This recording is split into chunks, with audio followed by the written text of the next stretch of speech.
Brand new frontman Jesse Lacey is being accused of sexual misconduct with a minor, following allegations made on Facebook.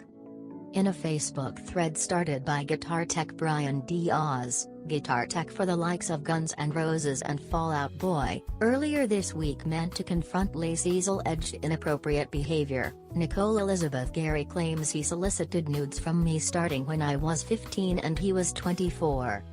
Read Gary's full comments below. Yes. He solicited nudes from me starting when I was 15 and he was 24. Manipulated the hell out of me, demanded specific poses/settings/clothing, demeaned me, and made it clear that my sexuality was the only thing I had to offer. He knew what he was doing was shitty, so he wouldn't touch me until I was 19. I should have known better by then, but he had screwed me up so much psychologically that all I wanted was his approval. It fucked me up to the point that I still have nightmares and wake up in a sweat. I still break down and have panic attacks when people play Brand New in a bar. Jesse Lacey is a piece of shit. And I will tell this story over and over and over and over. And thanks, again, for continually bringing it up. Because I've lost friends, male and female, because they think that what he did to me has no bearing on his music. As if those songs are not all about him being a fucking creep. Yeah, unfortunately I didn't realize that until I was around 25 and had spent some time in rehab. It's still hard for me to write this or reread it and not say I thought I was smarter than that. I know deep down that it's more complicated, but it's just gut-wrenching to even think about. How did I allow that to keep happening? Why didn't I speak up sooner? I was a kid, but like all teenagers, I thought I was an adult. I was very wrong. And he did tell me he deleted them a couple of weeks after we talked. That's why he kept asking for more. That's how I know he knew what he was doing. Oh, and yes, he made me watch him masturbate on Skype. Apparently that's a common thing with sexual predators. I took screenshots at some point. They're probably on a computer in my basement if I ever really wanted to rehash my past that much. I don't think I do. Gary says she met Lacey in 2002 at a holiday show in Buffalo, New York. At the time, she was 15 years old and Lacey was 24. Gary explained that the frontman gave her his email address after he spotted her taking photos of the band and wanted copies of the photos. They continued emailing back and forth after she sent the photos, eventually moving their interactions to AOL Instant Messenger and then to Skype. When I was younger, I was really flattered, she tells Alt Press.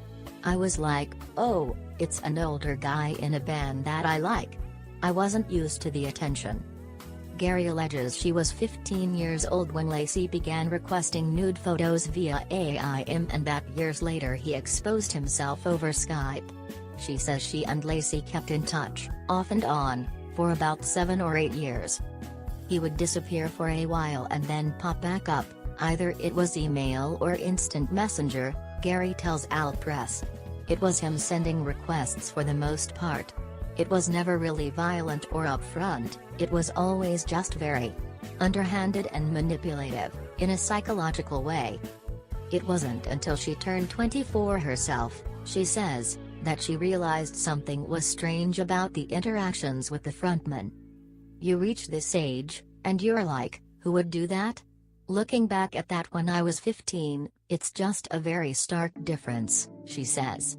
So it hit me, and that's when it really started to spiral for me, realizing the implications that something was wrong. Gary says she attended rehab in 2010 after she began drinking heavily.